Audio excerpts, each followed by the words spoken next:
شک پرہیزگار بہشتوں اور چشموں میں ہوں گے، اور جو جو نعمتیں ان کا پروردگار انہیں دیتا ہوگا انہیں لے رہے ہوں گے۔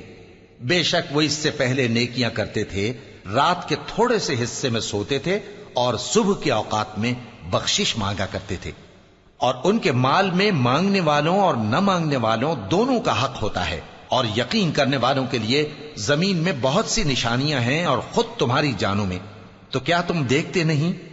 اور تمہارا رزق اور جس چیز کا تم سے وعدہ کیا جاتا ہے آسمان میں ہے، تو آسمان اور زمین کے مالک کی قسم، یہ اسی طرح قابل یقین ہے جس طرح تم بات کرتے ہو۔ اے نبی، کیا تمہارے پاس ابراہیم کے معزز مہمانوں کی خبر پہنچی ہے؟